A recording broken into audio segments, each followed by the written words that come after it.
आज मैं आप लोगों के साथ जो ये 3 कृषि कानून मोदी द्वारा वापस लिए गए हैं उनके बारे में कुछ शेयर करना चाहता हूँ। आगे बढ़ने से पहले एक उदाहरण देना चाहूँगा। अगर किसी व्यक्ति को किसी भी प्रकार की अगर मदद चाहिए तो उसको मदद देने वाले के सामने कई बार गिड़गिड़ाना पड़ता है, तब जाकर सामने वाले का मन थोड़ा पसीजता है। और कभी कभी तो इतना होने के बाद भी उसे किसी भी प्रकार की मदद नहीं मिलती है। यह आज के दौर की सच्चाई है। अब हम इसको दूसरे एंगल से लेते हैं। कोई किसी को मदद देना चाहता है, लेकिन लेने वाला मदद लेने से इनकार कर देता है। अब देने वाला जो है वो देने पर उतारू हो जाता है, कहता है कि तुमको मदद लेनी पड़ेगी क्योंकि इसके लेने में तुम्हारा भला है। अब सामने से बार बार ना सुनकर देने वाला उसे तरह तरह की तकलीफें देता है, यहाँ तक कि उसकी पिटाई तक कर देता है कि हर हाल में तुमको ये लेना ही पड़ेगा। ये जो दूसरी सिचुएशन है, आपको हजम हो रही है क्या? मुझे तो बिल्कुल नहीं हो रही है। इस हजम ना होने वाली सिचुएशन को हमारे किसान भाइयों ने झेला है। किसान तकरीबन मोदी सरकार को 1 साल से मना करते रहे कि आप जो हमारा भला करना चाहते हैं वो हमें नहीं चाहिए। यहाँ तक कि अपनी आवाज सरकार तक पहुँचाने के लिए उन लोगों को आंदोलन करना पड़ा। सर्दी हो या बारिश या गर्मी, सभी तरह के मौसमों की तकलीफ को सड़कों पर झेलना पड़ा। ऊपर से सरकार ने पानी बरसाया, डंडे चलवाए, आंसू गैस के गोले छोड़े, रास्ते में कटीले तार और किले भी बिछवा दी। यहाँ पर मैं 2 घटनाओं का जिक्र करना चाहूँगा जिसने इंसानियत और लोकतंत्र को शर्मसार किया। उन घटनाओं में किसानों के सब्र का बहुत बड़ा इम्तिहान लिया गया, जिसमें वे पास हो गए।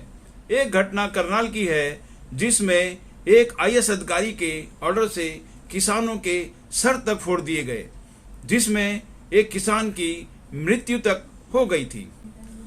दूसरी घटना लखीमपुर की है जिसमें शांतिपूर्वक धरना दे रहे किसानों पर गाड़ी चढ़ा दी गई। इस दुर्घटना में तकरीबन 8 लोगों की मृत्यु हो गई थी। कहने का मतलब किसानों ने घर बार छोड़कर काफी यातना झेली। 700 से भी ज्यादा किसान शहीद हो गए। कुछ लोगों के ऊपर केस भी लगा दिया गया।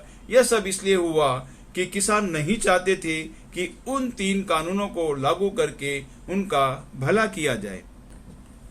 लेकिन मोदी जी अंत तक यही कहते रहे कि यह 3 कानून किसानों के भले के लिए है, जो किसानों की दशा और दिशा दोनों को ही बदल देगा और आने वाली पीढ़ियों को भी फायदा पहुंचाएगा।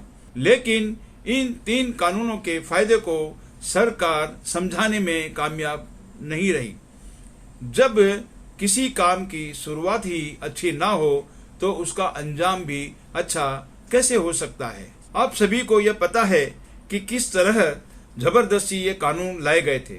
किसानों के साथ कोई मशविरा नहीं किया गया था और सारे विपक्ष के जबरदस्त विरोध के बावजूद लोकतंत्र के ढांचे को धत्ता बताते हुए कानून पास करा लिए गए थे।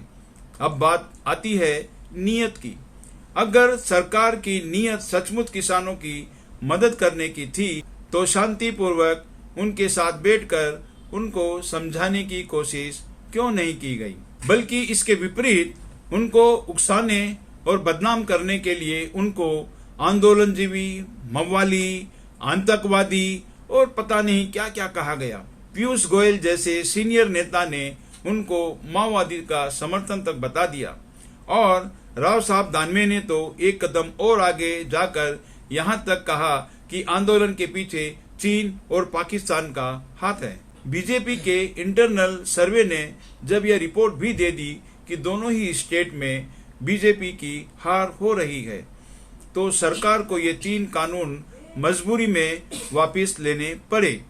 वरना अगर कृषि कानून इतना ही अच्छा था तो उसे वापस लेने की जरूरत क्यों महसूस हुई? अगर सरकार की नीयत अच्छी होती तो उस IAS अधिकारी को सजा देती, ना कि उसको प्रमोशन और लखीमपुर के मुख्य आरोपी के पिता को, जो कि यूपी के गृह राज्य मंत्री हैं, जिन पर एफआईआर भी दर्ज है, उनको अभी तक निलंबित भी नहीं किया गया। इसके विपरीत किसान भाइयों की भावनाओं का आदर न करते हुए अमित शाह ने अजय मिश्रा के साथ स्टेज को भी साझा किया।